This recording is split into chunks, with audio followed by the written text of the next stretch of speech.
Hello students and viewers, welcome to my Radiant Academic classes. Myself BL Gupta. आज बच्चों हम class 11th के लिए इसमें चाइल्डहुड नाम की पोएम है, उसमें से हम आपको स्टेंजा 1 का सभी को explain with reference to context कराएंगे। सभी अपनी बुक्स निकाल लें और इसमें स्टेंजा 1 देखें, सभी का लिखा हुआ है। When did my childhood go? Was it the day I ceased to be 11? Was it the time I realized that hell and heaven?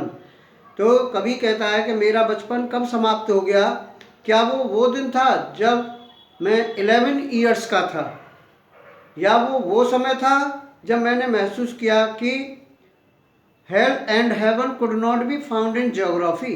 Hello and haven कहते हैं स्वर्ग और नर्क, इस भूगोल में नहीं मिल सकते, इसी वजह से उनका अस्तित्व नहीं हो सकता। कुड नॉट बी अर्थात उनका अस्तित्व है ही नहीं, अर्थात ज्योग्राफिकल मैप पर कहीं हेवन और हेल का कहीं कोई भी लोकेशन है ही नहीं। तो कभी कहता है कि शायद जब मैं 11 ईयर्स का था तभी मेरा बचपन समाप्त हो गया था, यह वही दिन था अर्थात जब मेरा बचपन चला गया।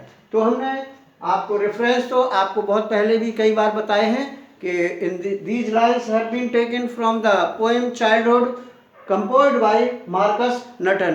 अब हम इसको आपको कॉन्टेक्स्ट लिखेंगे बच्चों, तो कॉन्टेक्स्ट अपनी भाषा में ही लिखना है, लर्न नहीं करना है। तो स्टार्ट करते हैं कि क्या है इसका कॉन्टेक्स्ट। देखिए, इन दीज लाइन्स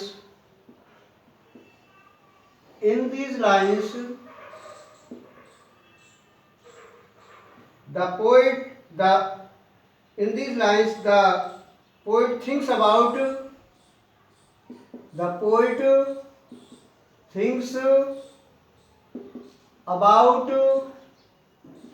his childhood। कवि अपने बचपन के बारे में इन लाइनों में सोचता है। he tries to find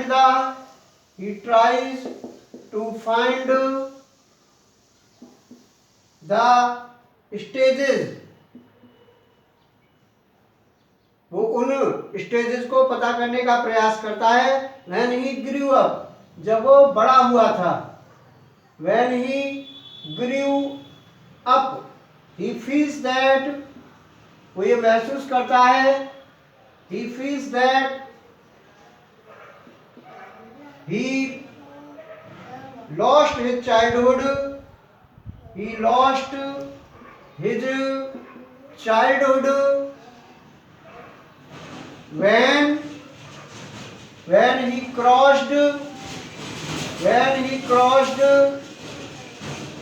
the age of 11। अर्थात वो ये महसूस करता है कि जब उसकी उम्र कितनी थी, 11 ईयर्स की थी, तब उसका बचपन चला गया था। तो ये इन पंक्तियों में कहा गया है कॉन्टेक्स्ट में। अब इसके बाद हम एक्सप्लेनेशन लिखेंगे बच्चों। एक्सप्लेनेशन में भी हम अपनी टर्म में ही लिखेंगे। Explanation, the poet says that, कवि कहता है कि हेल एंड हेवन, स्वर्ग और नर्क, are not any geographical places,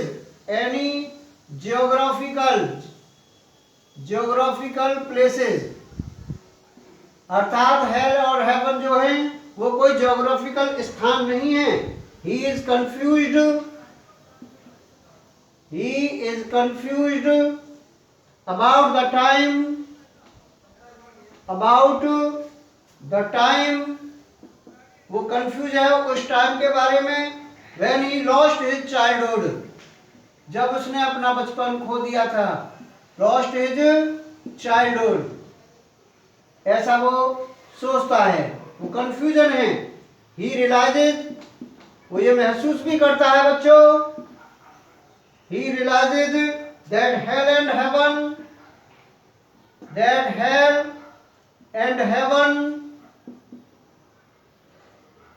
are not existed।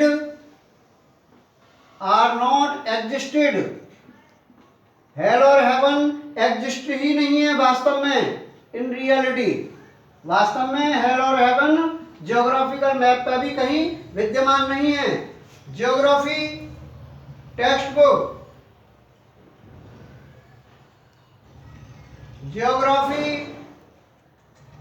Geography text books, जो भूगोल की ज्योग्राफी की टेक्स्ट बुक होती हैं, वो do not give the location of hell and haven.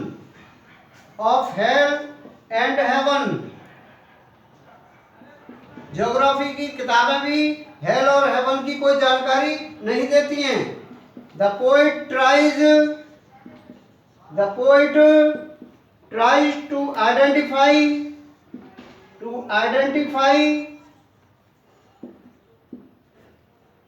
some stages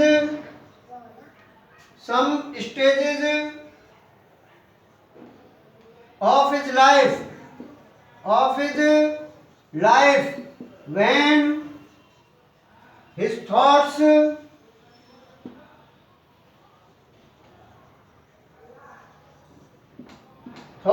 and perceptions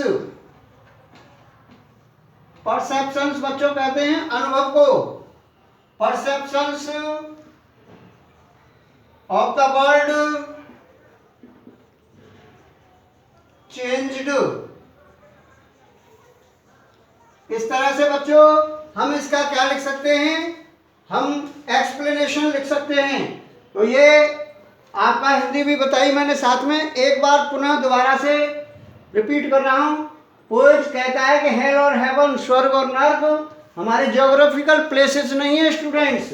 he is confused, वो कंफ्यूजन में है। That the time when he lost his childhood, कि उसका बचपन कब खो गया था। He realises that hell and heaven are not existed in reality, वो ये भी महसूस करता है कि हेल और हेवन जो है, स्वर्ग और नर्क वास्तव में कहीं विद्यमान ही नहीं है, एग्जिस्ट ही नहीं है। Geographical that hell and not existed in reality. Geographical text book, जो भूगोल की ज्योग्राफी की किताबें होती हैं, टेक्स्ट बुक होती हैं, do not give the location of hell and haven, उनमें भी कहीं पर भी मैप में हेल और हेवन की स्टूडेंट कोई लोकेशन आपको देखने को नहीं मिल सकती है।